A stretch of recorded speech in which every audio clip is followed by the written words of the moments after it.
নমস্কার বন্ধুরা, নিশিটা গল্পের আড্ডায় আমি জয়দীপ আরও একবার তোমাদের সবাইকে স্বাগত জানাই।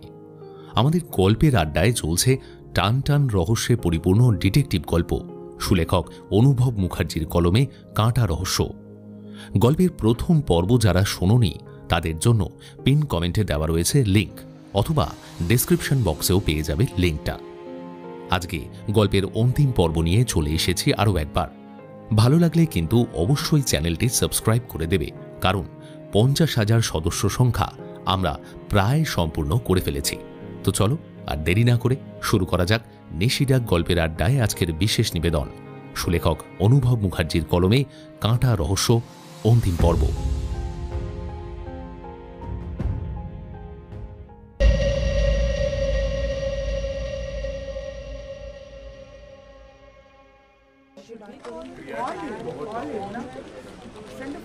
ডক্টর অনির্বাণ মুখার্জি নিজের চেম্বারেই ছিলেন। কি একটা রিপোর্ট বারবার ঘুরিয়ে ফিরিয়ে দেখছেন, কিন্তু নিজের চোখকেও যেন বিশ্বাস করতে পারছেন না। না না, এটা কিভাবে হতে পারে? এরকমটা তো হবার কথা নয়। তাহলে কি সায়ন্তনকে বিশ্বাস করে ভুল করলাম? কিন্তু সেটাই বা কিভাবে হয়? সায়ন্তনকে তো ভালো ছেলেই বলে জানি। দ্বন্দ্বে পড়ে যান ডক্টর মুখার্জি, কিছুই বুঝতে পারছেন না। মনে মনে একটা হিসেব করলেন, গভীর অঙ্কের হিসেব বলা যেতে পারে। আমি যেটা ভাবছি সেটা যদি সত্যি হয় তবে এটা সাংঘাতিক ঘটনা। এই মুহূর্তে খবরের কাগজে যা খবর প্রকাশ করছে সেখানে আমিও তো অংশীদার। আমার ল্যাব থেকে নেওয়া বীজ দিয়েই তো এত বড়। না না না, ঘোর কাটল ওনার। বিখ্যাত লয়ার অর্কজ্যোতি রায় ওনার চেম্বারে ঢুকলেন। উনি কিছুক্ষণ ভয়ে কাঠ হয়ে থাকলেন, তারপর বললেন, আসুন মিস্টার রায়, বলুন কি করতে পারি আপনার জন্য। অর্কজ্যোতি রায় চেয়ারে বসে পড়লেন। প্রথমে খানিকটা সময় ডক্টর মুখার্জিকে পর্যবেক্ষণ করেই কেটে গেল। 6 ফুট হাইটের এই ভদ্রলোকটির মাথার চুল পাতলা, ফ্রেঞ্চ কাট দাড়ি, চোখে সোনালি ফ্রেমের চশমা, গায়ের রং গৌরবর্ণ, পরনে নীল শার্ট, সোনালি রঙের প্যান্ট। করবো তো আমি ডক্টর মুখার্জি, তবে আপনার একটু সাহায্য লাগবে, ব্যাস। হ্যাঁ বলুন না, কি সাহায্য? আপনার ল্যাব থেকে যে বিষটা হালে চুরি গেছে সেটা নিয়ে কোনো তথ্য কি আপনি দিতে পারবেন? আসলে আমি ওই মামলার তদন্ত করছি, তাই। যেখানে বাঘের ভয় সেখানেই সন্ধে হয়। মনে মনে এই ভয়টাই পারছিলেন ডক্টর অনির্বাণ মুখার্জি, আর এটাই শেষমেশ সত্যি হল। কি ফাঁসানটাই না ফাঁসলেন তিনি! সায়ন্তন এইভাবে ফাঁসালো ওনাকে। তার সঙ্গে তো আবার না, আর ভাবতে পারলেন না ডক্টর মুখার্জি। চুরি তো যায়নি মিস্টার রায়। যাকে চোর বলে সাসপেক্ট করা হচ্ছে তাকে আমিই দিয়েছিলাম ইঞ্জেকশনটা। অর্কজ্যোতি অবাক হলো উত্তর শুনে। উনিই দিয়েছিলেন সেই বিষ? তার মানে এটা প্রিপ্ল্যান্ড মার্ডার। অর্কজ্যোতি নিজেকে সামলে নিয়ে স্বাভাবিক গলায় প্রশ্ন করল, কাকে দিয়েছিলেন সেই বিষ? আর জানেন কি সেই বিষ দিয়ে কি করা হয়েছে? ডক্টর মুখার্জি ইশারায় হ্যাঁ বোঝালেন, কিন্তু কোনো কথা বললেন না। এই নীরবতার কারণ অর্কজ্যোতি বুঝেছিল, সেই জন্যই সময় দিল ভদ্রলোককে। এই সময়ের মধ্যে ডক্টর মুখার্জি নিজেকে কতটা গুছিয়ে নিলেন বলা শক্ত, কিন্তু যখন উনি কথা বলতে শুরু করলেন তখন স্বাভাবিকভাবেই বললেন, এই বিষ নিয়ে কি করা হবে সেটা আমি জানতাম না মিস্টার রায়। যদি জানতাম তাহলে হয়তো কোনোভাবে এ ব্যাপারে আমি সমর্থন করতাম না ওদের 3 জনকে। 3 জন? ওনারা 3 জন ছিলেন? এবারেও কোনো উত্তর দিলেন না ডক্টর মুখার্জি, কেবল মাথা নামিয়ে বসে থাকলেন। অর্কজ্যোতি আবার বলল, তারা কারা? দেখুন ডক্টর মুখার্জি, আপনি না বললে কিন্তু আপনার এই ক্ষতির সম্ভাবনা বেশি, so speak out and tell me what you know. বেশ কিছুক্ষণ নীরবতা পালন করে ডক্টর মুখার্জি বললেন, আমার ঘরের লোক যেখানে অপরাধের সঙ্গে যুক্ত সেখানে আমি কিভাবে মুখ খুলি বলুন? তবে একটা সত্যি কথা, আপনি হয়তো সায়ন্তনের নাম শুনেছেন, ডক্টর সায়ন্তন ঘোষাল। ও সম্পর্কে আমার শালা হয়, ওর দিদি সপ্তমী আমার ওয়াইফ। এইবার অর্কজ্যোতির অবাক হবার পালা। সপ্তমী আর সায়ন্তন ঘোষাল ভাই বোন? সায়ন্তনের এক দিদি ছিল, সেটা অর্কজ্যোতি জানত, কিন্তু এইভাবে এই মামলায় রহস্যভেদ হবে সেটা ওর জানা ছিল না। আপনি জেনে শুনে বিষটা সায়ন্তনকে দিয়েছিলেন? অর্কজ্যোতি প্রশ্নটা করা মাত্রই ডক্টর মুখার্জি প্রায় চেঁচিয়ে উঠে বললেন, না না না না, আমি জানতাম না মিস্টার রায়, বিশ্বাস করুন। খবরটা পড়ার পরেও আমার মনে কিচ্ছু স্ট্রাইক করেনি, কিন্তু খবরের কাগজে দেখলাম পুলিশ রিপোর্ট করেছে অমিক্রন ডায়াসিস বিষ ঢুকে গেছে রুদ্রনারায়ণের শরীরে। তখনই আমি বুঝতে পারি যে আসল ব্যাপারটা কি ঘটেছে। তার মানে আপনার স্ত্রী আর শ্যালকই খুনি, তাই তো? সেটা জানি না মিস্টার রায়, ওদের নিজেদের প্রাণের ভয় আছে, অতটা সাহস ওরা করবে না। কিন্তু খুনটা হলো কেন, মোটিভ জানেন? I didn't know of. আমি ওদের কোনো ব্যাপারে থাকি না মিস্টার রায়, তবে কিছু একটা শত্রুতা নিশ্চয়ই আছে, তার আভাস আমি পেয়েছি। কিরকম আভাস? উত্তর দেওয়ার আগেই ডক্টর মুখার্জি বেশ কিছুটা সময় ভাবলেন, তারপর খুব ধীর কণ্ঠে বললেন, মিস্টার রায়, ওদের পরিবার খুবই অদ্ভুত একটা পরিবার। সারাক্ষণ কিছু একটা লুকিয়ে রাখতে চায়। কি লুকোয় আমি জানি না, তবে যতটুকু বুঝেছি ওদের না একটা অন্ধ অতীত আছে। সেই অতীতের ভার আজও ওদের বইতে হয়। ওরা সবার থেকে আলাদা করে রাখে নিজেকে। সপ্তমীকে দেখেছিলাম, মিশতে পারে না একদম। আমাদের লাভ ম্যারেজ, বিয়ের আগেও দেখেছি নিজের পরিবার বা পরিবারের ব্যাপার নিয়ে সেরকম কোনো কথা বলতে চাইতো না। জিজ্ঞেস করলে বারবার এড়িয়ে যেত, আর খালি বলতো ওর পরিবার কলকাতায় থাকে না, উড়িষ্যা বা ওরকম কোনো এক জায়গায় জমিদার বংশের মেয়েও। আর ওর যে জমিদার বংশের মেয়ে সেটা নিয়ে কোনো সন্দেহ নেই, দেখলেই বোঝা যায় রাজপরিবার বা জমিদার পরিবারের রক্ত বইছে ওর গায়ে।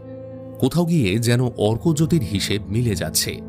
কোনো একটা সত্যি চাপার জন্য উড়িষ্যার জমিদার বংশের নাম করেছে, কিন্তু কি চাপা দেওয়া হবে সেটাই খুঁজে বার করতে হবে অর্কজ্যোতিকে।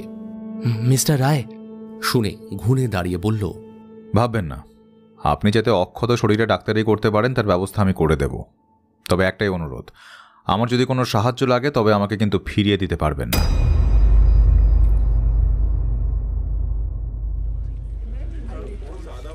অর্কজ্যোতিকে দেখে ডক্টর সায়ন্তন ঘোষাল উঠে দাঁড়ালেন।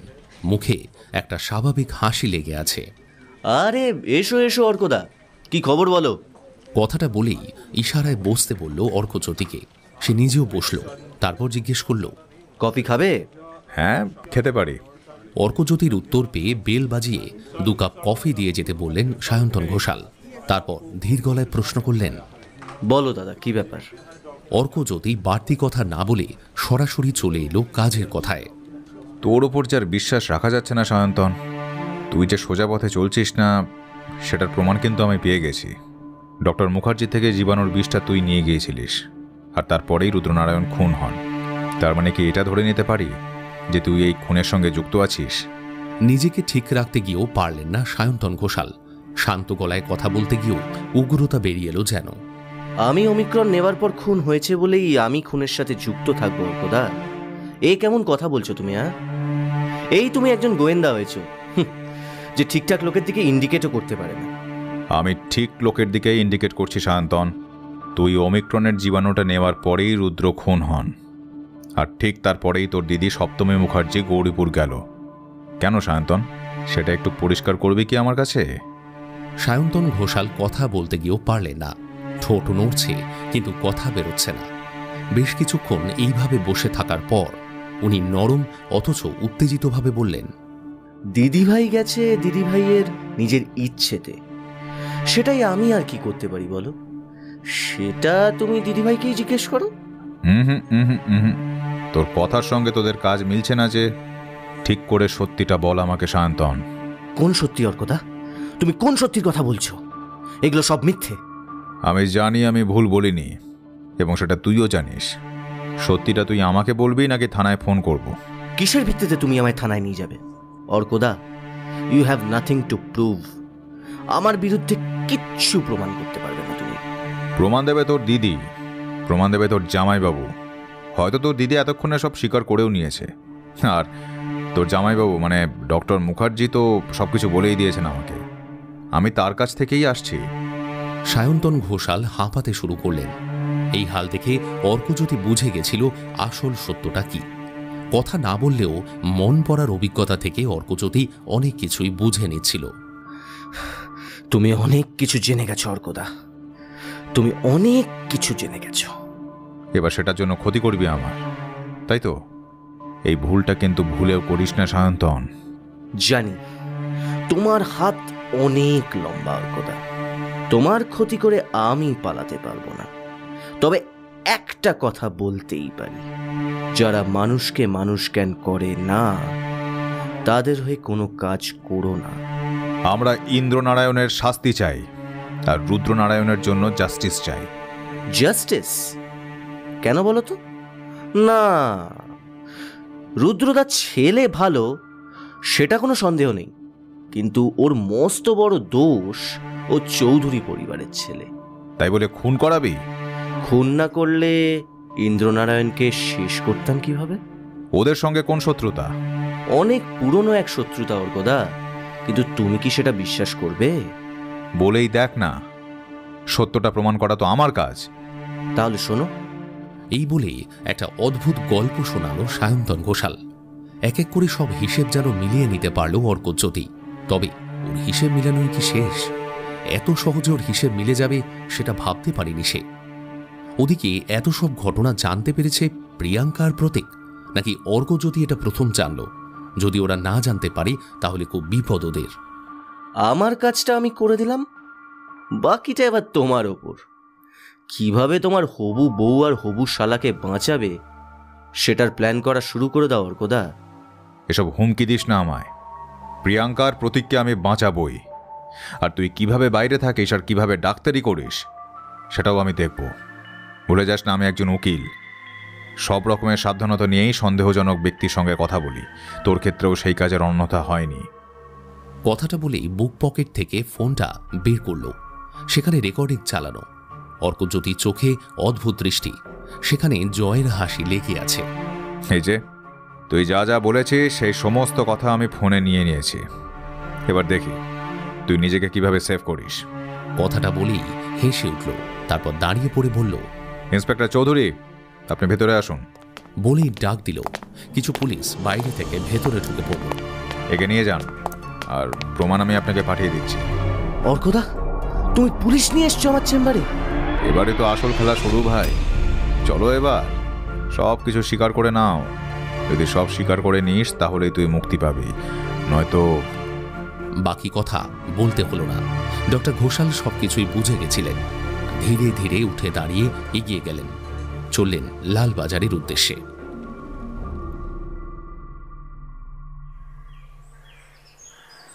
গৌরীপুর, সকাল 9টা। ইন্দ্রনারায়ণ ফাঁকা মন্দিরের দালানে দাঁড়িয়েছিল, মুখে নানান চিন্তার ছাপ। পরিবেশটা আজ ঠান্ডা, নরম হাওয়া বইছে। মন বলছে আজ কিছু একটা হবেই, হয় এসপার নয় ওসপার। কিন্তু কি ঘটবে? হঠাৎ ইন্দ্রনারায়ণের মাথায় একটা চিন্তা খেলে গেল। সবাই জানে যে আমি রুদ্রনারায়ণকে পছন্দ করতাম না, আর এই জন্য কেউ আমাকেও পছন্দ করে না। একমাত্র সপ্তমী মুখার্জি সব কিছু দিয়ে আমাকে পছন্দ করেন, আমার দিকে সাহায্যর হাত বাড়িয়ে দেয়। কিন্তু আজকে হঠাৎ করে ডেকে পাঠানোর সঠিক কারণটা কি? আজকে তবে নতুন কিছুর খবর দেবেন উনি? ইন্দ্রনারায়ণ? সপ্তমীর গলায় ফিরে তাকালো সে। হ্যাঁ, ও বো, আপনি? হ্যাঁ, আসুন আসুন আসুন। ভয় পেয়েছিলে নাকি? না না, তা না, ওই একটু একটু ঘাবড়ে গিয়েছিলাম। একটা খবর এনেছি তোমার জন্য। ইন্দ্রনারায়ণ ধীর পায়ে সপ্তমীর সামনে এসে দাঁড়ালো। মাথার মধ্যে অনেকগুলো প্রশ্ন ঘুরছে। সপ্তমীর মুখার্জির মুখে যে হাসি দেখা দিয়েছে তার মধ্যে উত্তর থাকলেও বোঝা দুষ্কর। সপ্তমী বলল, তোমার বাড়ি থেকে তো গোয়েন্দা বিদায় নিয়েছে শুনলাম। সপ্তমীর মুখে কথাটা শুনে ইন্দ্রনারায়ণ বেশ অবাক হলো। দেখো ইন্দ্রনারায়ণ, তোমার বাড়ির মধ্যে কিন্তু আমার লোক আছে, তাই তুমি বারবার আমাকে এড়াতে চাইলেও তোমার সব খবর কিন্তু আমি ঠিক পেয়ে যাই। ইন্দ্রনারায়ণের মুখেও এবার হালকা হাসি রেখা দেখা দিল। দেখুন, আপনি আমায় যেভাবে উপকার করছেন, আমি জানি না এই ঋণ আমি শোধ করব কি করে। তুমি কেন শোধ করবে? তুমি যে উপকার করেছিলে তার প্রতিদান হিসাবেই নয় আমি করলাম। আপনার স্বামী কি সেটার কোনো মূল্য দিলেন? ওনার কাছে যে কিসের মূল্য আছে তা সত্যিই আমার জানা নেই, তবে তোমার মধ্যে অদ্ভুত একটা গুণ আছে, সেই গুণ কিন্তু আমার স্বামীর মধ্যেও নেই। শুনে ভালো লাগলো, কেউ তো বলে না। সত্যি কথা স্বীকার করতে আমি কোনোদিনও দ্বিধা করি না ইন্দ্রনারায়ণ। ইন্দ্রনারায়ণের সঙ্গে সপ্তমীর একটা অদ্ভুত সম্পর্ক তৈরি হয়েছে, সেটা ওরা দুজনেও বুঝতে পারছিল এই কদিনের মধ্যে। আজ সব কাজ মিটে যাওয়ার পর যখন আলাদা হয়ে যাবে দুজনে, তখন ছাড়তে মন চাইবে না। সপ্তমী বলল, আমি চলে যাচ্ছি। হঠাৎ করে মানে? যেতে তো একদিন হতোই। তাছাড়া মিস্টার রায় কলকাতায় গেছেন, জানি না ওদিকে আবার কোনো খবর লিক আউট হয়ে যাচ্ছে কিনা। কথাটা বলা মাত্রই সপ্তমী মুখার্জির ফোনটা বেজে উঠল। সেটা ধরেই উনি কথা বলতে শুরু করলেন। হ্যালো, হ্যাঁ বলো। কথা বলার পর বেশ কিছুক্ষণ চুপ করে থাকলেন, মুখের মধ্যে যেন নানান প্রশ্ন। প্রথমে কিছুক্ষণ চুপ থেকে জিজ্ঞেস করলেন, একদিনের মধ্যে এত কিছু ঘটিয়ে দিলেন ভদ্রলোক? আপনি কি করছিলেন তাহলে? আপনাকে কি মুখ দেখে আমি রেখেছিলাম? অন্যদিকে যে আছে সে কি বলল সেটা ইন্দ্রনারায়ণ শুনতে পেল না, কিন্তু সপ্তমীর মুখ দেখে এটা বুঝল কিছু নিশ্চয়ই হয়েছে। ফোনটা রেখে সপ্তমী থমথমে মুখে অন্যদিকে তাকালো। ইন্দ্রনারায়ণ ওরা কাঁধে হাত রাখল। আমার ওপর আর ভরসা করো না ইন্দ্রনারায়ণ, আমি বোধহয় আর তোমাকে সাহায্য করতে পারবো না। ইন্দ্রনারায়ণ চৌধুরী বেশ অবাকভাবে দেখল, বলল, কেন, কি হয়েছে? সপ্তমী পুরোটা খুলে বলল ইন্দ্রনারায়ণকে। আমার ভাইকে পুলিশ ধরে নিয়ে গেছে। আমি আর আমার ভাই যে তোমাকে সাহায্য করেছি সেটা আমার স্বামী বলে দিয়েছে উকিল অর্কজ্যোতি রায়কে। তারপর পিছন দিকে ঘুরে বলল, অপদার্থ লোক, যার খাবে যার পড়বে তাকেই কিনা ধরিয়ে দেবে। ইন্দ্রনারায়ণ পুরো ঘটনা না জানলেও আন্দাজ করে নিয়েছিল কি হয়েছে। সায়ন্তন যদি সবকিছু স্বীকার করে নিয়ে থাকে তাহলে এবার ওদের পালা। নতুন কিছু ভাবতে হবে এবার। খুনের পরিকল্পনা যেভাবে এসেছিল ঠিক সেভাবে যদি কিছু আসে। আপনি কিছু ভাববেন নাকি আমি ভাববো? ইন্দ্রনারায়ণের প্রশ্ন শুনে তার দিকে তাকালেন সপ্তমী মুখার্জি। এবার তো একার লড়াই লড়ার সময় এসে গেছে সবার। কেউ লড়বে সত্যের জন্য আর কেউ সত্য গোপন করার জন্য। কারণ আমার বিদায়ের সময় এসে গেল। তবে তাড়াহুড়ো করব না। এই গল্পে তোমার কি পরিণতি হয় সেটা দেখেই গৌরীপুর ছাড়ব। আচ্ছা, এখানে লুকিয়ে থাকার সেরা জায়গা কোথায় আছে? ইন্দ্রনারায়ণ কিছু না বলে চারপাশে নজর বোলালো। সপ্তমী বুঝে গেছিল ইন্দ্রনারায়ণ কি বলতে চাইছে। হ্যাঁ, এই মন্দিরই সবচেয়ে সুন্দর জায়গা এই মুহূর্তে, কারোর সন্দেহই হবে না। কিন্তু সমস্যা হলো মালপত্র নিয়ে। আমার শেষ একটা উপকার করবে ইন্দ্রনারায়ণ? হোটেল থেকে আমার লাগেজ আর আমার মেয়েকে যদি একটু এনে দেওয়ার ব্যবস্থা করতে পারো। 2-3 দিনের ব্যাপার, আমরা ঠিক ম্যানেজ করে নেব। আর যদি পারো ওই মানে একটা চাকর বা ওই ধরো ওই জাতীয় কাউকে যদি একটু রেখে দাও তবে আমার খুব সুবিধা হয়। ইন্দ্রনারায়ণ মাথা নিচু করে দাঁড়িয়ে থেকে খুব চাপা গলায় বলল, ঠিক আছে, আমি ব্যবস্থা করছি, আর একটু সাবধানে থাকবেন। এই বলে চুপচাপ বেরিয়ে গেল। সপ্তমী মুখার্জি পড়লেন মহা ফাপড়ে। অর্কজ্যোতি নিশ্চয়ই জানে আমি এখানে, তার মানে জমিদার বাড়িতেও জানাজানি হবে, আর তারপর পুরো গ্রাম। এতদিনের পরিশ্রম সব বৃথা হয়ে গেল সপ্তমী। ভাবো ভাবো, ঠান্ডা মাথায় ভাবো। তুমি চৌধুরী বংশকে শেষ করার পরিকল্পনা নিয়েই গৌরীপুরে এসেছিলে। তুমি এত সব পরিকল্পনা করে ইন্দ্রনারায়ণকে জালে ফাঁসিয়েছ। তুমি রুদ্রনারায়ণকে খুন করিয়েছ, আর আজ তুমি পালাতে পারবে না। নিজের মনে স্বীকারোক্তি করে নিজেই হেসে উঠলেন সপ্তমী মুখার্জি। আজ ঠান্ডা মাথায় একটু ভাবলে ঠিক একটা উপায় বার করে নিতে পারবো। দেখা যাক অর্কজ্যোতি রায় দৌড় কতটা, ইন্দ্রনারায়ণকে ও কতদিনের মধ্যে ধরতে পারে। তারপর না হয় অন্য কিছু ভেবে দেখব।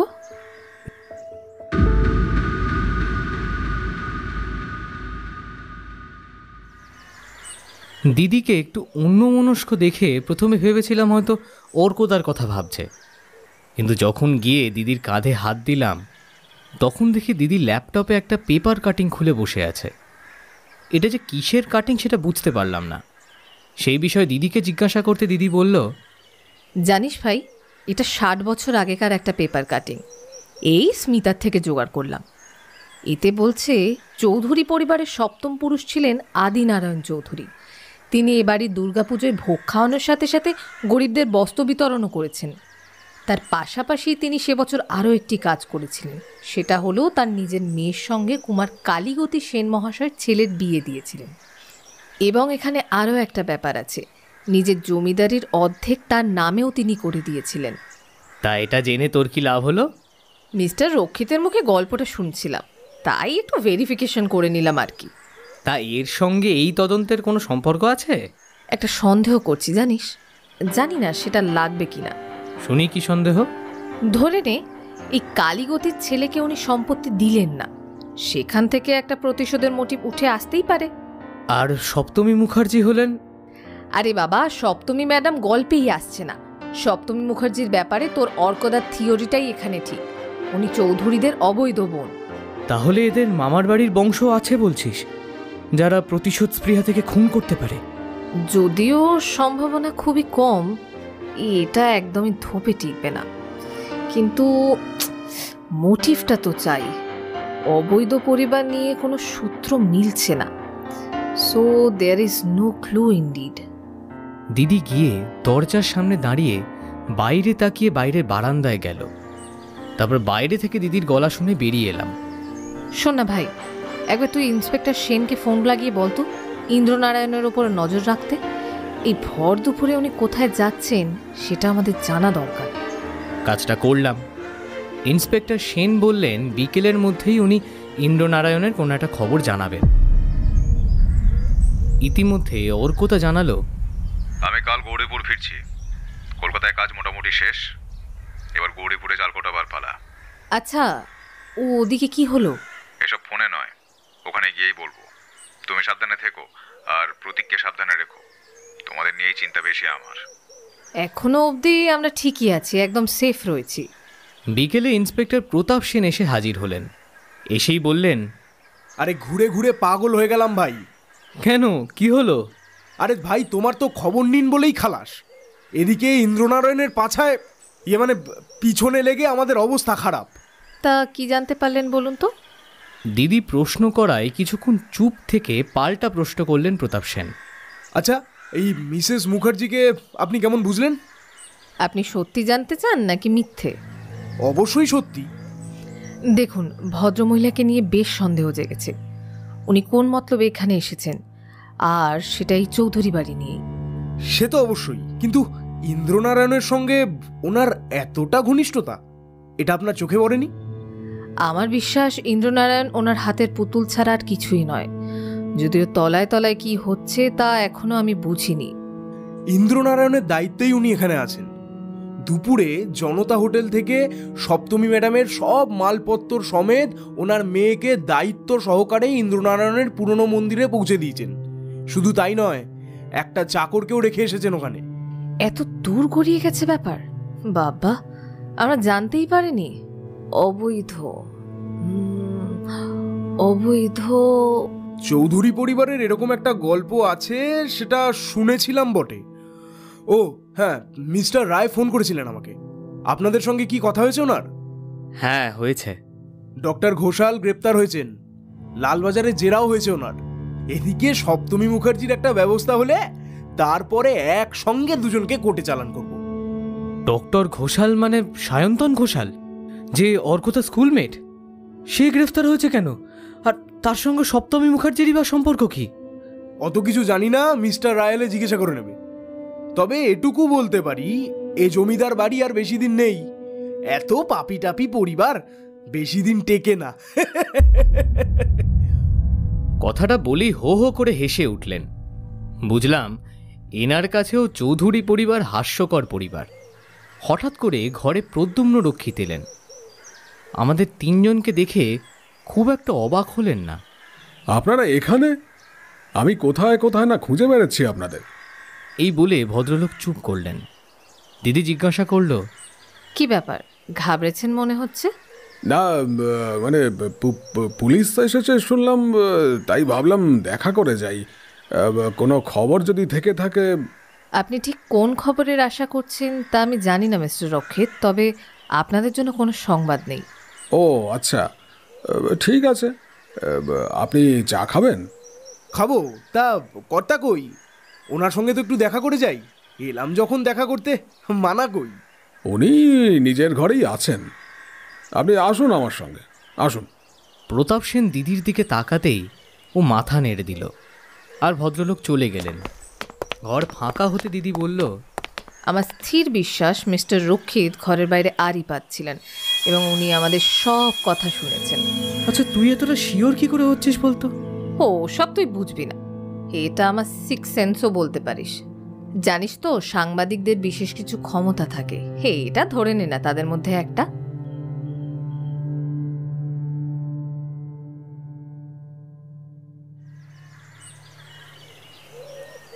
অর্কদা যা বলল তাতে আমরা সবাই বেশ অবাক হলাম। সপ্তমী মুখার্জি আর সায়ন্তন ঘোষাল নাকি চৌধুরীদেরই অবৈধ বংশধর। যদিও কোথায় কার কাছ থেকে এবং কিভাবে মানুষ হয়েছেন এনারা, এটা নিয়ে অর্কদার মনেও সংশয় আছে।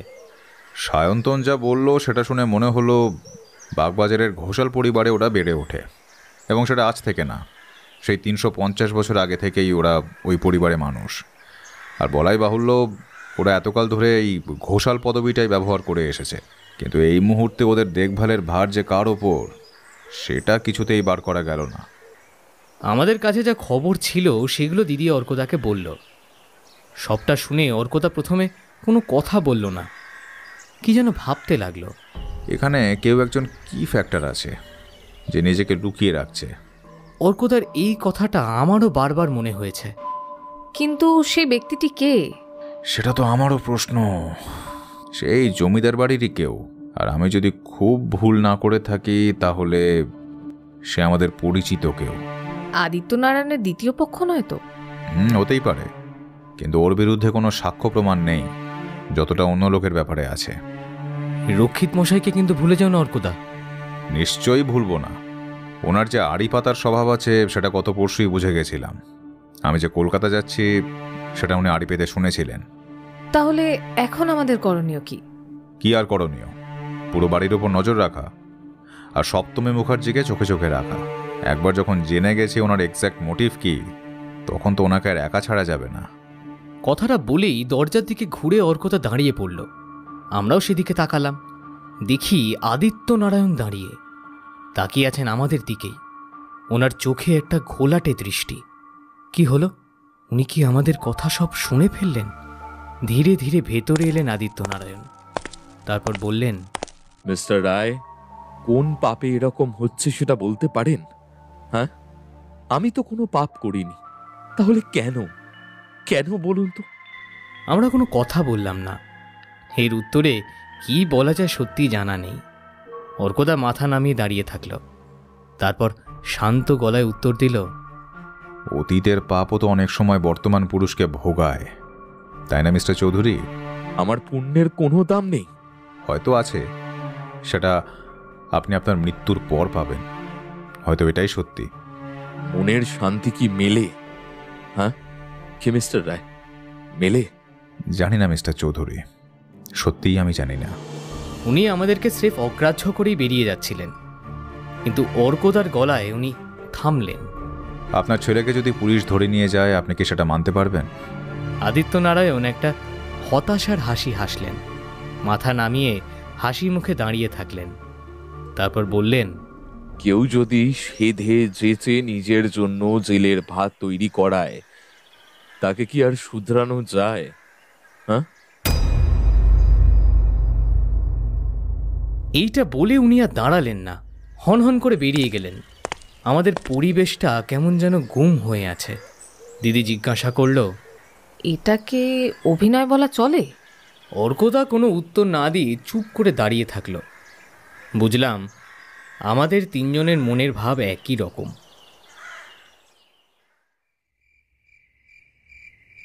রাত 10টা নাগাদ বাইরে বসেছিলাম আমি আর অর্কদা। অর্কদা এমনিতে সিগারেটের নেশা নেই, কিন্তু একটু চিন্তা করার সময় পুরো 1 প্যাকেট সিগারেট শেষ করে দেয়।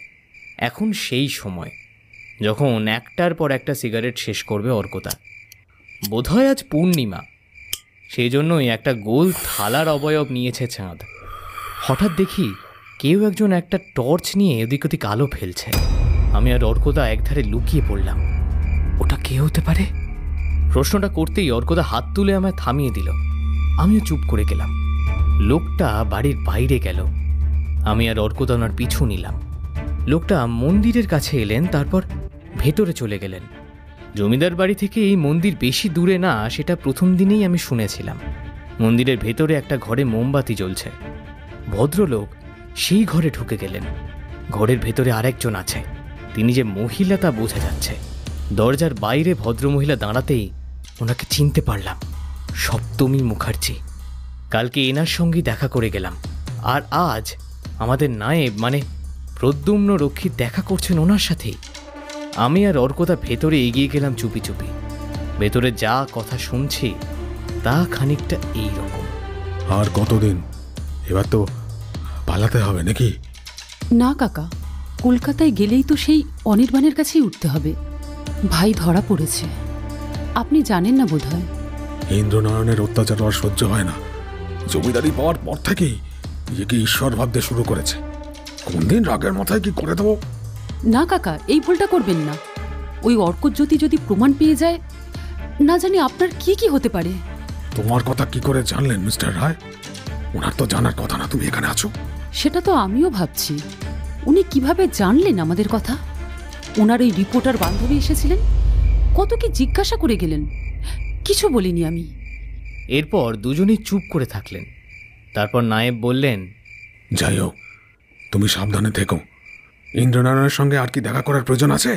হ্যাঁ, আর একবার তো আমি দেখা করবই ওর সঙ্গে। একটা শেষ বোঝাপড়া তো আমার আছেই, তবে সেটা এখন নয়। যেদিন মিস্টার রায় ওকে পুলিশের হাতে তুলে দেবে, সেই দিন ওর মুখোমুখি হব আমি। কথাটা বলার পরেই মিস্টার রক্ষিত দেখলাম বেরিয়ে গেল। আমরা একধারে লুকিয়ে পড়লাম। কিছুটা সময় পরে আমরাও বাড়ির পথ ধরলাম। রাস্তায় জিজ্ঞাসা করলাম, আচ্ছা মিস্টার রক্ষিত তাহলে সত্যি এর মধ্যে জড়িয়ে আছে? এখন তো দেখছি আছে। খুব ভালোই চাল খেলেছিলেন ভদ্রলোক। ভেবেছিলেন ওনাদের ওপর কোনোদিন সন্দেহই পড়বে না, কিন্তু নিজেদের জালে যে কিভাবে জড়িয়ে পড়লেন। এখন কি করবে ভাবছো? ওনার ব্যাপারে খবর নেবে? হ্যাঁ, নিতে তো হবেই। তবে এবার আমি না, ইন্সপেক্টর সেনকে বলবো। এখানে থাকাটা আমার একান্তভাবে দরকার। তার সঙ্গে এটাও বোঝাতে হবে যে আমি তদন্ত ছেড়ে দিয়েছি। মানে কেন? কারণ তাতেই আমাদের সুবিধা। সবাই যদি এটা বিশ্বাস করে যে আমরা তদন্ত ছেড়ে দিয়েছি, তাতে সবাই লাগাম ছাড়া ঘোড়া আর বাঁধন ছাড়া গরু হয়ে যাবে, আর তাতেই ওদের ধরতে সুবিধা হবে আমাদের। প্রাথমিক প্ল্যান কি তোমার? প্রাথমিক প্ল্যান ডক্টর মুখার্জিকে ডেকে আনা, আর ওনাকে আমার ডাকা হয়েও গেছে। হয়তো 2-1 দিনের মধ্যে উনি চলেও আসবেন, আর তখনই তো হবে মজা। এই বলে অর্কদা মৃদু হাসল। সেই হাসির মধ্যে কত যে রহস্য লুকিয়ে আছে। বললাম, অর্কদা আমি কিন্তু বেশ উত্তেজিত। ধৈর্য ধরো বন্ধু, কয়েকদিনের মধ্যেই আসল খেলা শুরু হবে। আজ ভোরে অর্কদা অফিসিয়ালি জানিয়ে দিল যে সে আর তদন্ত করছে না। আমরা আজকেই কলকাতা ফিরে যাব, হয়তো ব্রেকফাস্ট অবধি থাকতে পারি। হঠাৎ এই সিদ্ধান্ত যে? আমরা তো ভরসা করেছিলাম আপনার ওপর। অর্কদা মাথা নিচু করে একটা দীর্ঘশ্বাস ফেলল, তারপর বলল, আমারও খারাপ লাগছে মিস্টার চৌধুরী, কিন্তু আপনাদের পরিবারের এসব কিচ্ছা বাইরে বেরিয়ে এলে সেটা বোধহয় আপনাদের জন্য ভালো হবে না। আদিত্য নারায়ণ একটা হতাশার হাসি হাসলেন। মৃদু হাসির মাধ্যমে অনেক কিছুই বোঝাতে চাইছেন, কিন্তু পারছেন না। আমরা বুঝতে পারছিলাম সবই, কিন্তু বলার মতো পরিবেশ বা পরিস্থিতি নেই। আমি আর অর্কদা বেরিয়ে আসতেই ঈশানী চৌধুরীর মুখোমুখি হলাম। উনিও জিজ্ঞাসা করলেন, ও আপনারা চলে যাচ্ছেন? অর্কদা হ্যাঁ জানালো।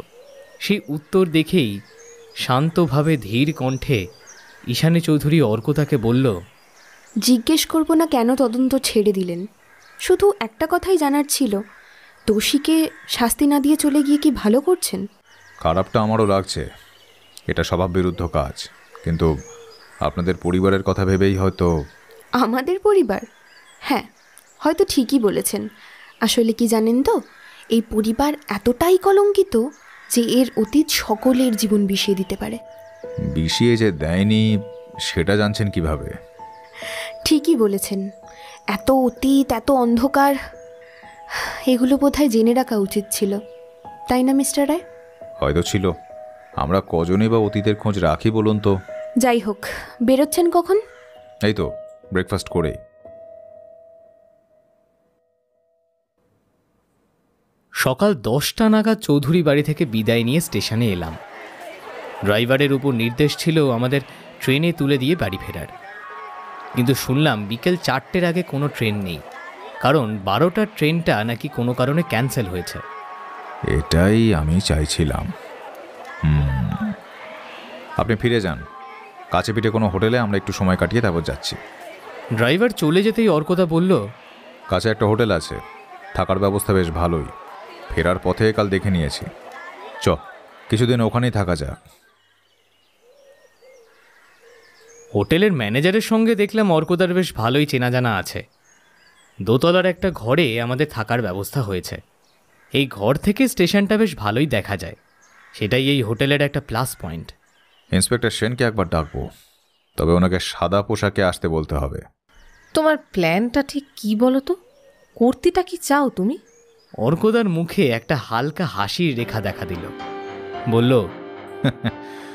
উঠতে দিতে চাই ঘুড়ির মতো, যাতে সময় মতো নামিয়ে আনতে পারি। আরে ওই গানটা জানো তো, যতই ঘুড়ি ওড়াও রাতে, লাটাই তো আমার হাতে। দিদি একবার আর চোখে তাকালো অর্কদার দিকে, তারপর চাপা গলায় বলল, বাবা, এ তো ফেলুদা মোমকেশকেও হার খাওয়াবে। ওগো প্রিয়ে, তুমি আর কি বুঝবে আমি চালাচ্ছি কি ক্রিয়ে। থামো তো, কতদিন থাকবো এই হোটেলে? যতদিন না ওদের ধরছি, আর যতদিন না রক্ষিতের আসল পরিচয় পাচ্ছি। প্রদ্যুম্ন রক্ষিত ছদ্মনাম বলতে চাইছো? একদম, কোনো সন্দেহ নেই এতে। কিন্তু অর্কদা, রক্ষিতের পরিচয় জানার উপায় কি? লালবাজারে যোগাযোগ করে বার করতে হবে। আমি বিকেলের দিকে থানায় যাব। ইন্সপেক্টর সেন যদি আমাকে সাহায্য করেন, তাহলে হয়তো আমার ফিজিক্যাল প্রেজেন্স ছাড়াই কাজটা হয়ে যাবে। আমি যাব অর্কদা? না, তুই বরং প্রিয়াঙ্কার কাছে থাক, আমি ফোন করলে চলে আসবি। আর হ্যাঁ, আমি যখন থাকবো না তখন স্টেশনের দিকে নজর রাখিস।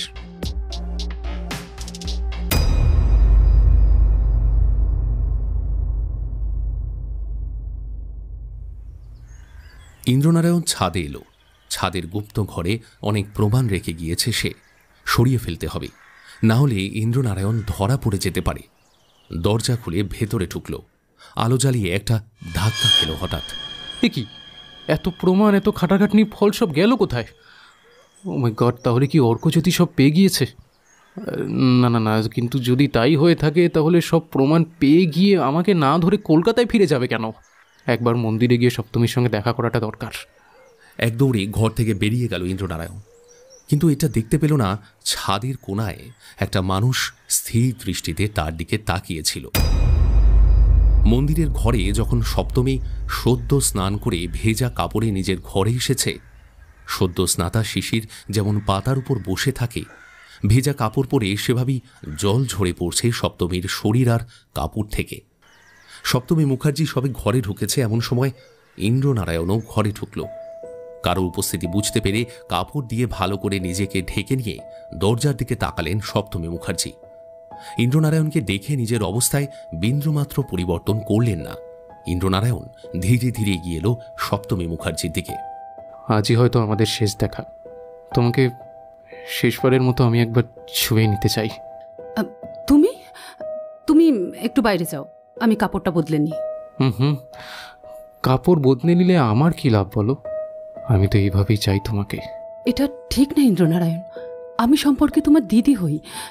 ভাই বোনের মধ্যে শারীরিক সম্পর্ক হতে পারে না, এটাকে অবৈধ সম্পর্ক বলে। আমাদের পরিবারে তো বৈধ অবৈধ ধার কেউ ধারে না সপ্তমী। তুমি যে অধিকারে আমাকে ভাই বলছো, সেটাও তো একটা অবৈধ সম্পর্কের অধিকারেই, তাই না? কথাটা বলেই ইন্দ্রনারায়ণ ধীরে ধীরে এগিয়ে গেল সপ্তমী মুখার্জির দিকে। সপ্তমী থরথর করে কাঁপছেন। ইন্দ্রনারায়ণ সপ্তমীর কাঁধে হাত রাখল। সপ্তমী চোখ বন্ধ করলেন। ইন্দ্রনারায়ণের ঠোঁট মিলে গেল সপ্তমী মুখার্জির ঠোঁটে। তারপর দুজনের শরীর মিলে গেল একে অন্যের সাথে। আজকের রাত সপ্তমী মুখার্জির মনে অন্যরকম একটা আবেগ তৈরি করেছে। ইন্দ্রনারায়ণের কাছে এটা নতুন কিছু নয়, তার জীবনে এরকম অনেক মেয়ে এসেছে, তাই সপ্তমী মুখার্জির শরীর হেলাফেলার জিনিস তার কাছে। কিন্তু সপ্তমীর মনে যা চলছিল তার তল পাওয়া ইন্দ্রনারায়ণের পক্ষে অসম্ভব ছিল। এই সময়টুকুর মধ্যে সপ্তমী ভেবে নিয়েছিল তার কি করণীয়। মনে মনে বলল, আজ রাতের মধ্যেই যা করার করে ফেলতে হবে। অর্কজ্যোতিকে ফাঁকি দেবার রাস্তা ইন্দ্রনারায়ণ খুলে দিল। কত বোকা সে, এটা ভেবেই হাসি পাচ্ছে আমার। এইভাবে নিজের বিপদকেও নিজে ডেকে আনে। স্বপ্নের সময় কাটানোর পর যখন দুজনের বার্তালাপ শেষ করে ইন্দ্রনারায়ণ চলে যাবে ভাবছে, ঠিক তখনই সপ্তমী বললেন, তুমি ঠিকই বলেছ, এটাই আমাদের শেষ দেখা।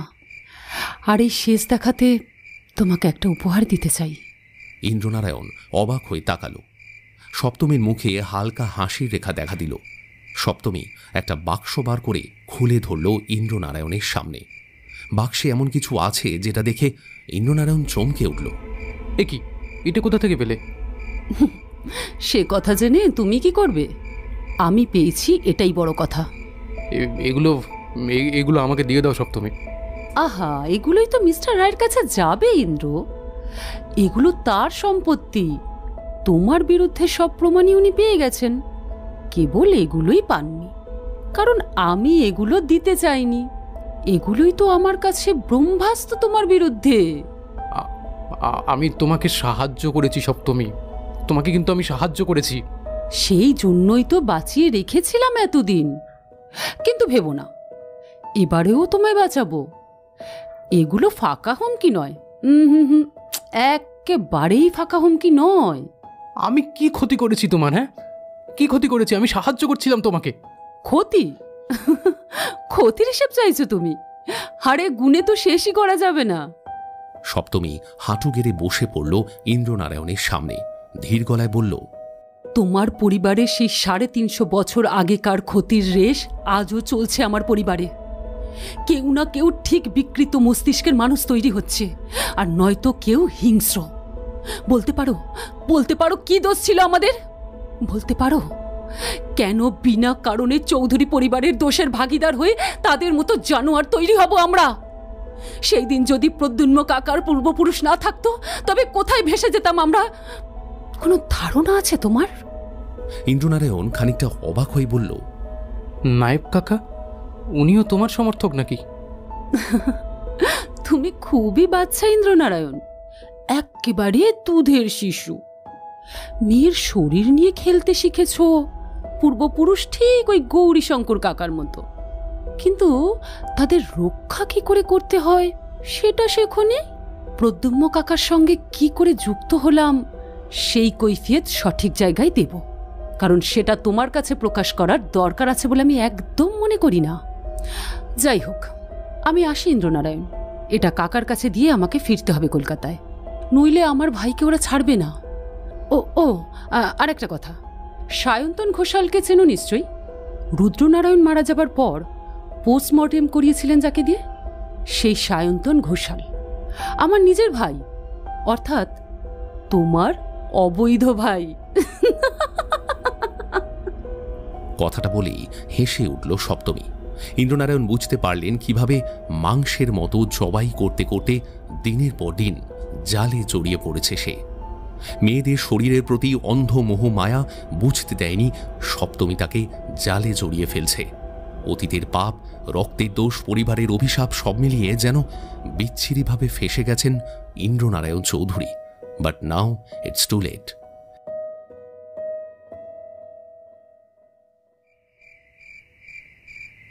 অন্ধকারে একা দাঁড়িয়ে রইলেন, ভাবছিলেন কি জালেই না ফেঁসেছেন।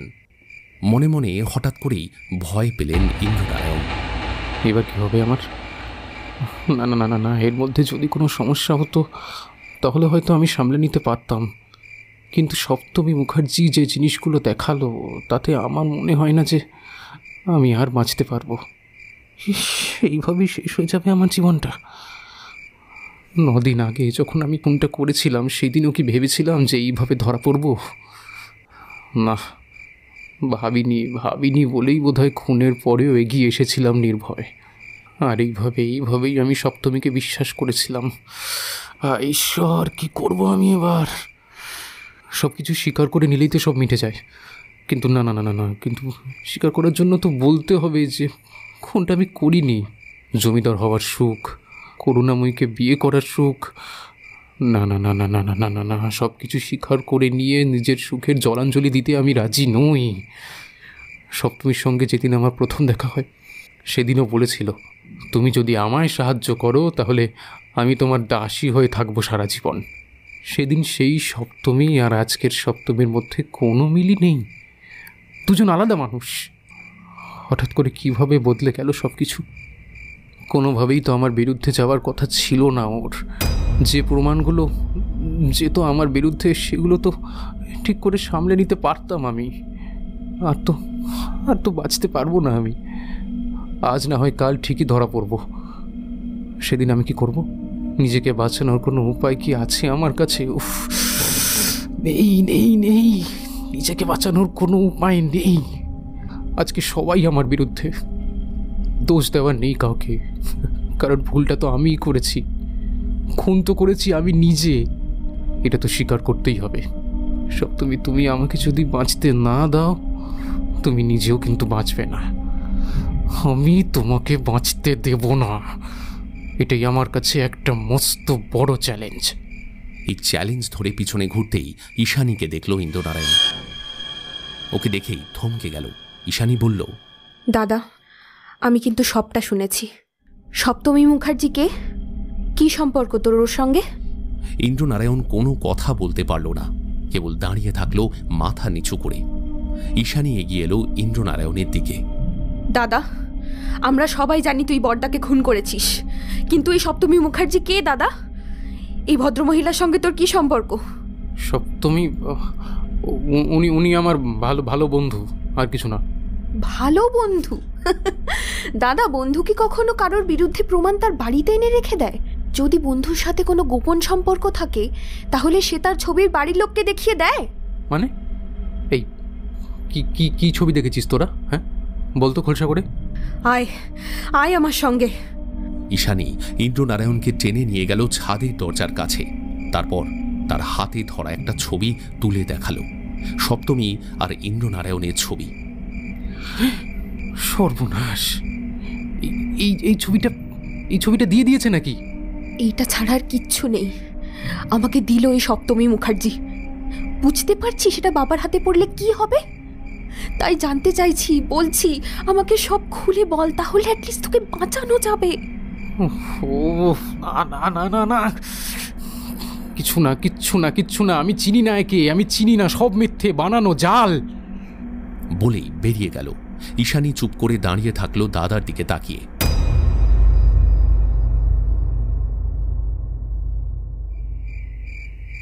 প্রদ্যুম্ন রক্ষিত হাতে বাক্স নিয়ে দাঁড়িয়ে রইল। ভাবতে চেষ্টা করছেন যে এখন তার কি করা উচিত, কিন্তু কিছুই ভেবে পেলেন না। নিজের মনেই বললেন, সপ্তমী তো চলে গেল হঠাৎ করে, আমাকে রেখে গেল বিপদের মধ্যে। আরে আমিও তো চৌধুরীদের শত্রু নাকি? সবচেয়ে বড় কথা, আমার পক্ষে বানিয়ে বানিয়ে মিথ্যে বলা সম্ভব না একেবারে। আমি এই মুহূর্তে কি করব? প্রদ্যুম্ন কিছুই বুঝতে পারলেন না। একবার থানায় যাবেন কিনা সেটাও ঠিক বুঝতে পারলেন না। কিছু না ভেবে হঠাৎ থানায় ছুটলেন তিনি। থানায় এসে দেখলেন ইন্সপেক্টর প্রতাপ সেন একা বসে। ঢুকেই বললেন, ইন্সপেক্টর সেন, আপনাকে একটা উপায় করতে হবে। সপ্তমী এই বাক্সটা আমাকে দিয়ে কোথায় যেন চলে গেছে, খুঁজে পাওয়া যাচ্ছে না আজ দুপুর থেকে। ইন্সপেক্টর প্রতাপ সেনের মুখে তেমন কোনো পরিবর্তন দেখা গেল না, যেন এরকমই কিছু একটা আশা তিনি করেছিলেন। শান্ত গলায় বললেন, ঠিক আছে, রেখে দিয়ে যান এখানে, বাকিটা আমি সামলে নেব। আর ওর কোনো ছবি আছে? প্রদ্যুম্ন রক্ষিত মাথা চুলকালেন। আগে তা তো নেই। ইন্সপেক্টর সেন কথাটায় তেমন আমল দিলেন না, শুধু বললেন, ঠিক আছে, অসুবিধা নেই। হালদার, হালদার! একজন কনস্টেবল এসে দাঁড়িয়ে সেলাম ঠুকল। তাকে উদ্দেশ্য করে প্রতাপ সেন বললেন, একটা মিসিং ডায়েরি করে এনাকে ছেড়ে দাও, আর কাজে লেগে পড়ো। সপ্তমী মুখার্জিকে খুঁজে বের করতে হবে। কনস্টেবল প্রদ্যুম্ন রক্ষিতকে নিয়ে বেরিয়ে যেতেই পাশে দাঁড়িয়ে থাকা ছোটবাবুকে বললেন, কয়েকজন লোককে নিয়ে জমিদার বাড়ির ওপর নজর রাখো সারা রাত। কেউ যদি বাড়ি থেকে বেরোয় তৎক্ষণাৎ আমাকে খবর দেবে। ছোটবাবু মাথা নাড়িয়ে বেরিয়ে গেলেন। ইন্সপেক্টর সেন ফোন হাতে তুলে নিয়ে কাকে যেন ফোন করলেন। উল্টো দিক থেকে কথা আসতেই প্রতাপ সেন হাসি মুখে বলে উঠলেন, যা যা বলেছিলেন সব তো হয়ে যাচ্ছে নিয়ম মাফিক। এবার ইন্দ্রনারায়ণের পালা। চৌধুরী বাড়িতে লোক লাগিয়েছেন তো? একদম। ছোটবাবুও থাকবেন সারা রাত। তাহলে খবর দেবেন, রাত্রে আমারও ঘুম হবে না কিন্তু। ভরসা রাখুন। আর মিস্টার রায়, কালকের দিনটা আমাদের জন্য জরুরি, মনে রাখবেন। অবশ্যই। তবে আপনি এত ভাবছেন কেন? আপনি তো স্পেশাল ব্রাঞ্চ।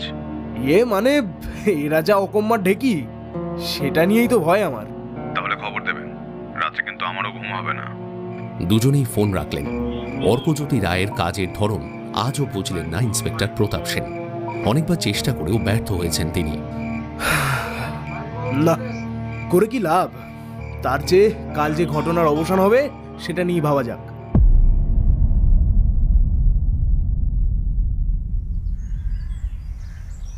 অর্কদা জানিয়ে দিয়েছে আজই আমাদের ক্লাইম্যাক্স। আমরা স্টেশনের কাছেই হোটেলে আছি কাল থেকে। ঘটনা শেষ হলে আর থাকবো কিনা জানি না। একদিন একটু রেস্ট নিয়ে তারপর কলকাতায় ফেরার ইচ্ছা ছিল আমার, কিন্তু অর্কদা একদম নাকচ করে দিয়েছে। কেন করেছে বলতে পারবো না। হঠাৎ করেই দেখছি পরিবেশ যেন কীরকম গুম হয়ে আছে। ভোরের দিকে এক পশলা বৃষ্টিও হয়েছে। বর্ষাকালে নাকি গৌরীপুর ভেসে যায়, এমনটাই শুনলাম হোটেল ম্যানেজারের মুখে। আপাতত বৃষ্টি না হলেও বেলার দিকে বৃষ্টির সম্ভাবনা আছে। এটাই তো ক্লাইম্যাক্সের আদর্শ পরিবেশ। আমি জানলার কাছে দাঁড়িয়ে এত সব ভাবছি, হঠাৎ করে ফোনটা বেজে উঠল। অর্কদার ফোন, যেটা এতক্ষণে ওর কানে চলে গেছে। বলুন ইন্সপেক্টর সেন। ওপাশ থেকে কি কথা এলো বুঝলাম না, কিন্তু কথা শেষ হতেই অর্কদা বলল, আচ্ছা আমি নজর রাখছি, আপনারা ফোর্স নিয়ে আসুন। ফোনটা রেখেই অর্কদা জামা কাপড় নিয়ে বাথরুমের উদ্দেশ্যে যেতে যেতে বলল, তোমরা তৈরি হয়ে নাও, ইন্দ্রনারায়ণ গৌরীপুর ছেড়ে পালাবার মতলব করেছে।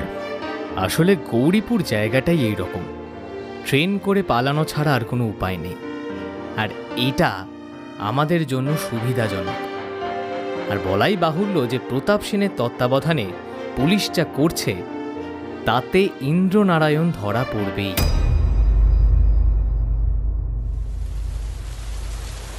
এখন সকাল 9টা, আমরা গৌরীপুর স্টেশনে। আবার বৃষ্টি শুরু হয়েছে।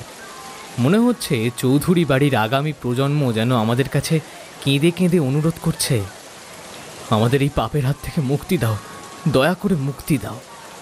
জানি না মুক্তি ওরা পাবে কিনা।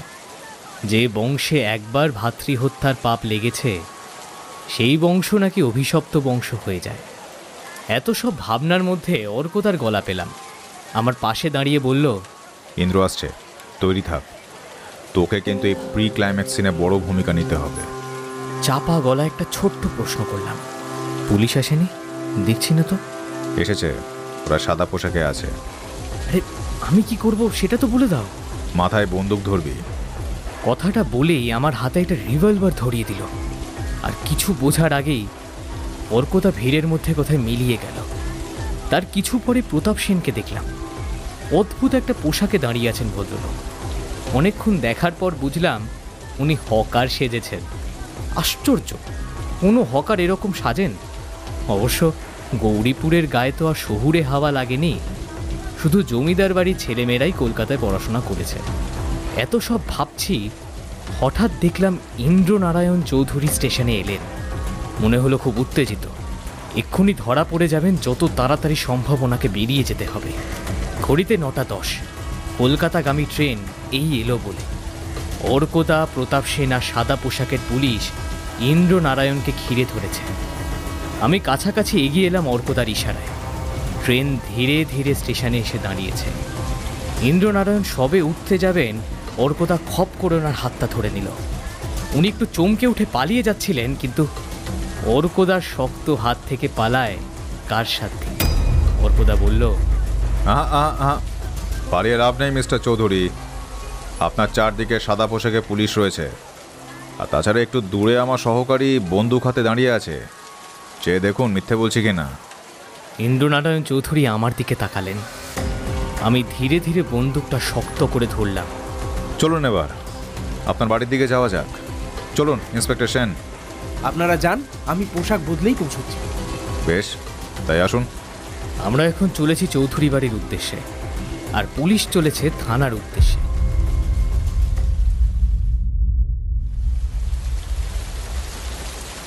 চৌধুরী বাড়ির বৈঠকখানায় সবাই জমায়েত হয়েছে। প্রি ক্লাইম্যাক্সের পরে এবার ক্লাইম্যাক্স। ইন্দ্রনারায়ণ চৌধুরী পালাতে পারেনি। এই খবর জেনে কার কি রিয়াকশান তা জানি না, কিন্তু ঈশানী চৌধুরী যে খুশি হননি উনি পালাচ্ছিলেন বলে সেটা বোঝা যাচ্ছে। আবার ধরা পড়েছেন বলে বোধহয় মনে মনে উনি বেশ খুশি। পুলিশ যখন এলো তখন ওদের হাতে একটা বাক্স ছিল। অর্কদা, এটাই কি সেই বাক্স? প্রশ্নটা করতেই প্রতাপ সেন হাসি মুখে হ্যাঁ বুঝিয়ে দিলেন। অর্কদা ইশারায় টেবিলে বাক্সটা রাখতে বলল। প্রতাপ সেন তাই করলেন। এবার অর্কদা বলা শুরু করলো। আমি প্রথম যেদিন এই ঘটনার ব্যাপারে জানতে পারি সেদিন আমি কলকাতায় ছিলাম। শুধু তাই নয়, প্রথম দিন থেকেই শুনে আসছি যে ইন্দ্রনারায়ণ চৌধুরী আসল খুনি। এখানে এসেও বুঝলাম যে হ্যাঁ, ইন্দ্রনারায়ণই আসল দোষী। ওনার বিরুদ্ধে সমস্ত প্রমাণ আছে। এমনকি উনি নিজেও স্বীকার করলেন যে খুনের সঙ্গে ওনার সরাসরি যোগ আছে। বাড়ির সবাই বলেছেন দুই ভাইয়ের মধ্যে একদম সম্পর্ক ভালো না। জমিদারি পাওয়ার আশায় রুদ্রবাবুকে বরাবরই হিংসা করত সে। এরপর মিসেস চৌধুরী মানে করুণাময়ী চৌধুরীর সঙ্গে বিয়ে হওয়ার পর সেই শত্রুতা আর হিংসা চরমে ওঠে। কালক্রমে করুণাময়ী চৌধুরীর পেটে বংশধর আসে। ইন্দ্রনারায়ণ তখন ক্ষেপে ওঠে। কিন্তু গৌরীপুর আসার পর থেকেই আমার মনে একটা খটকা লাগে। মানলাম একজন অপরাধ করেওছে, কিন্তু তার বিরুদ্ধে সমস্ত প্রমাণ একেবারে হাতের কাছে গুছিয়ে কি করে পাচ্ছি? অপরাধী ভুল করে, কিন্তু সেই ভুলগুলো কি তারা গোয়েন্দা বা পুলিশের হাতের কাছে রেখে দেবে? নিশ্চয়ই নয়। যদিও কিছু কিছু প্রমাণ ছাদের গুপ্তঘর থেকে পেয়েছি, যেটা দিয়ে সহজেই প্রমাণ করে দেওয়া যায় যে ইন্দ্রনারায়ণই খুনি। কিন্তু তারপরেই প্রশ্ন জাগল, শুধু শুধু কি কেউ খুন করতে পারে? হিংসে থেকে খুন করার ইচ্ছা জাগতেই পারে, কিন্তু অস্ত্র পাওয়া তো সহজ না। কে দিল? কিভাবে দিল? এইভাবে খোঁজ করা শুরু করতেই আমি জানতে পারি যে এই গ্রামে একজন মহিলা আছেন যিনি গোপনে ইন্দ্রনারায়ণের সঙ্গে যোগাযোগ রেখে তাকে কোনো একটি কাজে সাহায্য করছেন। এখন কি কাজ সেটা? এই প্রশ্নর খোঁজ করতে গিয়ে জানতে পারি রুদ্রনারায়ণ চৌধুরীর খুনের ব্যাপারে উনিই ইন্দ্রনারায়ণ বাবুকে সাহায্য করেছেন। তবুও প্রশ্ন থেকে যায়, কেন? সপ্তমী মুখার্জির সঙ্গে চৌধুরীদের কিসের শত্রুতা? ইন্দ্রনারায়ণ চৌধুরীকে সাহায্য করে ওনার কোন স্বার্থ পূরণ করতে চাইছেন? এই প্রশ্নের খোঁজ করতে নেমে ডক্টর অনির্বাণ মুখার্জির সঙ্গে আমার পরিচয় হয়, যিনি আবার সপ্তমী মুখার্জির স্বামী। উনি আমাকে জানান যে সায়ন্তন ঘোষাল আর সপ্তমী মুখার্জি দুই ভাই বোন, এবং দুজন এমন কোনো এক কাজে নিজেদের লিপ্ত রেখেছেন যা নিয়ে উনি একদমই খুশি নন। অবশ্য সায়ন্তন ঘোষাল রুদ্রনারায়ণের খুন, পোস্টমর্টেম এবং অটোপসি রিপোর্ট তৈরি করার দায়িত্বে ছিলেন। অবশ্য ইচ্ছে না থাকলে দায়িত্বটা ওনার ওপরেই পড়ত, কারণ এই খুনের ব্যাপারে উনি নিজেও যুক্ত। সবাই বেশ অবাক। প্রদ্যুম্ন রক্ষিত অবাক হয়েছেন, কিন্তু ওনার মধ্যে যেন একটা চনমনে ভাব লক্ষ্য করছিলাম। আমি জানি উনি কোনো না কোনোভাবে এই মামলার সঙ্গে জড়িত, কিন্তু কি করে জড়িত তা তো এখনো জানি না। ওনার আবভাব দেখেই হয়তো অর্কদা বলল, মিস্টার রক্ষিত, হ্যাভ পেশেন্স। আপনার কাছেও আসছে। আপনি যে এই রহস্যে খুব গুরুত্বপূর্ণ ভূমিকা নিতে চলেছেন বুঝতে যখন পেরেছি, তখন আপনাকে ছাড়তে একটু সময় তো লাগবেই। যাই হোক, যা বলছিলাম, সপ্তমী মুখার্জি আর সায়ন্তন ঘোষাল দুই ভাই বোন, এবং তাদের আসল পরিচয় ওনারা গৌরীশঙ্কর চৌধুরীর অবৈধ সন্তানের বংশধর। আদিত্য নারায়ণের অবস্থা ঠিক লিখে বোঝানো সম্ভব না। উনি বসবেন না উঠবেন নাকি পালাবেন সেটা উনি নিজেও বুঝতে পারছেন না। এত বছর ধরে শোধ জমিয়ে রেখে 350 বছর পর এইভাবে শোধ নিল। এত বছর পর শোধ কেন বলছেন? আগে যে কবার ভাতৃহত্যা হয়েছে হয়তো সেসবের পিছনেও এনাদেরই হাত ছিল। তখন ব্যাপারগুলো অভিশাপের নামে চলছে বলে হয়তো কেউ ভেবে দেখেনি। কিন্তু মিস্টার রায়, ওদের এত সাহস কে জাগালো? ওরা নিশ্চয়ই জন্ম থেকেই এই ব্যাপার জেনে বেড়ে ওঠেনি। এই ঘটনা জানার জন্য মিস্টার রক্ষিতকে একটু কাল্টিভেট করতে হবে। অর্কদা হাসি মুখে ঘুরে তাকালো প্রদ্যুম্ন রক্ষিতের দিকে। উনি স্থির দৃষ্টে চেয়ে আছেন অর্কদার দিকেই। আদিত্য নারায়ণ অবাকভাবে মিস্টার রক্ষিতকে দেখলেন। ইন্দ্রনারায়ণ, ঈশানী, করুণাময়ী চৌধুরী সবাই প্রদ্যুম্ন রক্ষিতের দিকে তাকিয়ে। প্রদ্যুম্ন, তুমি ওদের সাহস জুগিয়েছ কেন? কোনো তো অভাব রাখিনি তোমার। অর্কদা হালকা হেসে আদিত্য নারায়ণকে দেখল, তারপর জবাব দিল, প্রশ্নটা অভাব না রাখার নয় মিস্টার চৌধুরী, প্রশ্নটা হলো প্রতিশোধের। আপনার পূর্বপুরুষ গৌরীশঙ্কর চৌধুরী, উনি একটা নয় বরং দুটো পাপ করেছিলেন, এবং সেই দুটো পাপের কথা প্রথম দিনই মিস্টার রক্ষিতের মুখে শুনি। ও দেখলাম বেরিয়ে গিয়ে দরজার সামনে দাঁড়িয়ে কি একটা ভাবল, তারপর আবার বলতে শুরু করলো, বললে আপনার হয়তো খারাপ লাগবে, কিন্তু তাও বলতে হচ্ছে মিস্টার চৌধুরী, গৌরীশঙ্কর চৌধুরী প্রথম এই বংশে ভাতৃহত্যার বিষ ঢুকিয়েছিলেন, আর সেই গৌরীশঙ্করই প্রথম অবৈধ সম্পর্কে লিপ্ত হয়। একটা না, বরং 3টে প্রাণ তিনি শেষ করেন। কি ঠিক বললাম তো মিস্টার রক্ষিত? একটা তাচ্ছিল্যের হাসি হেসে প্রদ্যুম্ন রক্ষিত মাথা নামিয়ে সম্মতি জানালো। সেই উত্তর পেয়ে অর্কদা বলল, সেই ঘটনা আপনি বলবেন না আমি বলবো? প্রদ্যুম্ন রক্ষিত কিছুক্ষণ মাথা নিচু করে বসে থাকলেন, তারপর ধীরে ধীরে বললেন, কি আর বলি মিস্টার রায়, কি আর বলি। গৌরীশঙ্করের দূর সম্পর্কে যে ভাইকে উনি মৃত্যুদণ্ড দিয়েছিলেন, আমি তারই বংশধর।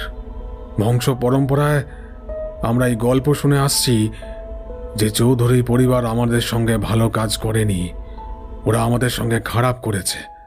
সপ্তমী আর সায়ন্তনের যে পূর্বপুরুষকে জন্ম দিয়েছিলেন গৌরীশঙ্কর, তার সঙ্গেও যে ভালো হয়নি। চাষির মেয়ে ছিল উমা, সেই জন্যই বোধহয় অবিচারটা করতে সুবিধে হয়েছিল। উমা একটি কন্যা সন্তানের জন্ম দেয়, তার নাম রেখেছিল লক্ষ্মী। চাষি যখন গৌরীশঙ্কর চৌধুরীর কাছে আসে এই সংবাদ নিয়ে, কোনো কারণ ছাড়াই তাকে হত্যা করে গৌরীশঙ্কর।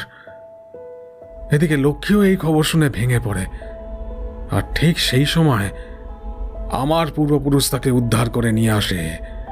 আমার সেই পূর্বপুরুষের নাম ছিল উমানাথ রক্ষিত। সম্পর্কে গৌরীশঙ্করের গ্রামতুতো ভাই। উমানাথের আর যাই দোষ থাক, চরিত্রের দোষ ছিল না। উনি বিবাহিত ছিলেন, গুরুতর সংসারী এবং ধার্মিকও ছিলেন। সংসারে থেকেও কিভাবে ধর্মচর্চা করা যায় সেটা ওনাকে দেখে শেখা উচিত। মা বাবা বলতেন আমি নাকি অনেকটা উমানাথের মতো হয়েছি। যেদিন থেকে চাষি কন্যা আর নাতনিকে নিজের কাছে রাখেন, সেদিন থেকেই প্রতিশোধের আগুন ওদের মধ্যে জ্বালিয়ে দিয়েছিলেন। তারপর 350 বছর ধরে একই গল্প চলে আসছে, যেটা আপনি আমার থেকে শুনেছিলেন প্রথম দিন। আমরা সবাই ওনার কথা খুব শান্তভাবে শুনছিলাম। কথা শেষ হতেই অর্কদা বলল, বেশ, আপনি ওকে তাহলে আপনার পরিবারের পথে হাঁটছেন? কেন হাঁটবো না বলুন? আদিত্য সাহেবের থেকেও কি ভালো ব্যবহার পেয়েছি? রক্তের দোষ বলছেন? ঠিকই বলেছেন, খারাপ ব্যবহারের জন্য ওনাকে দোষ দিই না, কিন্তু বাইরের লোকের সামনে কি নিজের অপমান মানা যায়? সপ্তমী আর সায়ন্তনকে সবটা জানিয়ে দিই, নিজের মনের মতো তৈরি করি ওদের। তারপর যা ঘটেছে সবই আপনি জানেন মিস্টার রায়। সপ্তমী ম্যাডাম কোথায় গেছেন? জানি না, বিশ্বাস করুন। শুধু যাওয়ার আগে ওই বাক্সটা দিয়ে গেছে। অর্কদা বাক্সের দিকে তাকালো। সেই বাক্সের মধ্যে বেশ কয়েকটা ছবি আর কয়েকটা কাগজপত্র রাখা। সেই কাগজপত্র যে কিসের তা আমার জানা নেই। সেগুলো উল্টে পাল্টে দেখে অর্কদা বলল, এগুলো প্রচুর মেল আর ফ্যাক্সের হার্ড কপি। বলাই বাহুল্য, এগুলো ইন্দ্রনারায়ণ চৌধুরী পাঠিয়েছেন সপ্তমী মুখার্জিকে। কিছু কিছু মেল সপ্তমী মুখার্জিও করেছেন, আর অবশ্যই সেগুলো রুদ্রনারায়ণের খুনের ব্যাপারেই কথাবার্তা। অর্কদা ইন্সপেক্টর প্রতাপ সেনের দিকে তাকিয়ে বললেন, ইন্সপেক্টর সেন, আপনি এগুলো নিয়ে যান। ইন্দ্রনারায়ণ চৌধুরীর বিরুদ্ধে এগুলোর চেয়ে ভালো প্রমাণ বোধহয় আর হবে না। প্রতাপ সেন সবে বাক্সটা তুলতে যাবে, ঠিক তখনই ঘটল একটা ঘটনা। ইন্দ্রনারায়ণ চৌধুরীর ঠান্ডা একটা গলা ভেসে এলো এই মাঝারি ঘরে। ঘরটা গম গম করে উঠল। ইন্দ্রনারায়ণ চৌধুরীর গম্ভীর গলাটা আমার মনে একটা ভয় ধরিয়ে দিল। মিস্টার রায়, আমাকে ধরিয়ে দিলেন তো সবাই মিলে? ধরিয়ে দিলেন? ইস, কি বোকা আমি, তাই না? কি বোকা! সব কিছু জেনে শুনে পা দিলাম ফাঁদে। আমি জানতাম দাদাকে মেরে আমি বাঁচতে পারবো না, কোনো দিন বাঁচতে পারবো না। কিন্তু তাও দেখুন, বোকার মতো আমি মারতে দ্বিধা করিনি দাদাকে। সপ্তমীর সঙ্গে সম্পর্কে জড়িয়ে পড়লাম আর ধরা পড়ে গেলাম আপনার কাছে। হদ্দ বোকা আমি, মিস্টার রায়, আমি হদ্দ বোকা। ইন্দ্রনারায়ণ জমিদার বংশের ছেলে, ধিক্কার তোমার প্রতি। ডুবে মরো তুমি, ধিক্কার তোমার প্রতি। একটা ছোট্ট ব্যাপার তোমার মাথায় ঢুকলো না? এই তুমি জমিদার বংশ। কথাটা বলে হেসে উঠলেন ভদ্রলোক। সে হাসি যেন থামারই না। ভদ্রলোক বেশ কিছুদিন ধরে মানসিক চাপে ভুগছিলেন। সেই চাপ নিতে না পেরে আজ বোধহয় বদ্ধ উন্মাদ হয়ে গেছেন। অ্যাসাইলামে খবর দিন, তিনি বোধহয় আর সুস্থ সমাজে থাকার যোগ্য নেই।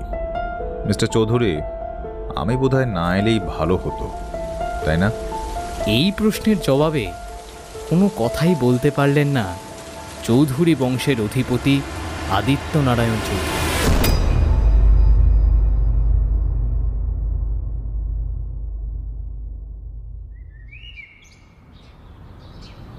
চৌধুরী বাড়ির রহস্য মিটে যাওয়ার দিন সাতেক পরে অর্কদা আমাদের বাড়িতে এলো।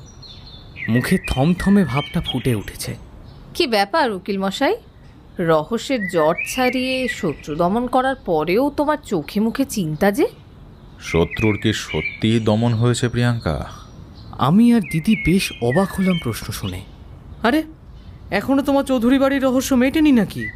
অর্কদা বেশ কিছুক্ষণ চুপ থাকলো, তারপর বেশ চাপা গলায় বলল, ভুলে যাচ্ছিস, সপ্তমী মুখার্জি আর সায়ন্তন ঘোষাল দুজনেই কিন্তু চৌধুরী পরিবারেরই সদস্য। হতে পারে অবৈধ, কিন্তু রক্তটা তো বইছেই। আমার আর দিদির মনের ভাব বুঝতে পেরেই বোধহয় অর্কদা নিজের হোয়াটসঅ্যাপটা খুলে আমাদের দিকে বাড়িয়ে দিল। দেখলাম আননোন একটা নাম্বার থেকে একটা লম্বা মেসেজ এসছে।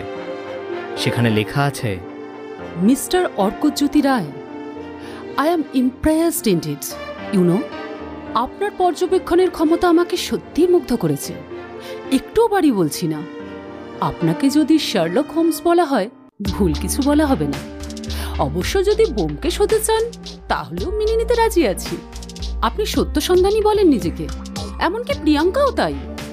আপনি আমার থেকে বয়সে ছোট, কিন্তু তাও মানতেই হবে আপনার কাছে আমি হার স্বীকার করছি। তাই বলে আবার ভাববেন না যে একেবারের মতো হার স্বীকার করে নিচ্ছি। শুধু এই রহস্যের ব্যাপারটা হার মানছি। আসলে বুঝতে পারিনি তো যে আপনি আমাদের খেলাটা এইভাবে ধরে ফেলবেন। প্রদ্যুন্ম কাকার কাছে শুনেছিলাম আপনি নাকি আমাদের দিকেই ঝুঁকেছিলেন রায় দেবার ব্যাপারে। এর জন্য আপনাকে অশেষ ধন্যবাদ।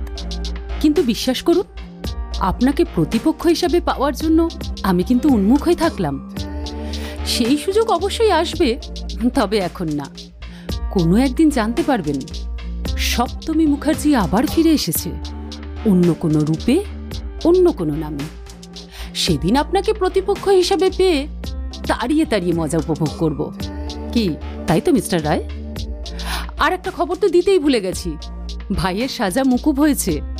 ভাই রাজসাক্ষী হতে রাজি ছিল, কিন্তু ইন্দ্রনারায়ণের উন্মাদ হয়ে যাওয়ার সেটা আর হলো না। যেদিন এই মেসেজ আপনি বা আপনারা পড়বেন, সেই দিন হয়তো খুব বৃষ্টি হবে। আর বৃষ্টির অবিশ্রান্ত ধারাতে মেঘময় আকাশের মতো আপনাদের মনও বিষাদে ভরে থাকবে, কারণ সপ্তমী মুখার্জি আপনাদের প্রতিপক্ষ হননি।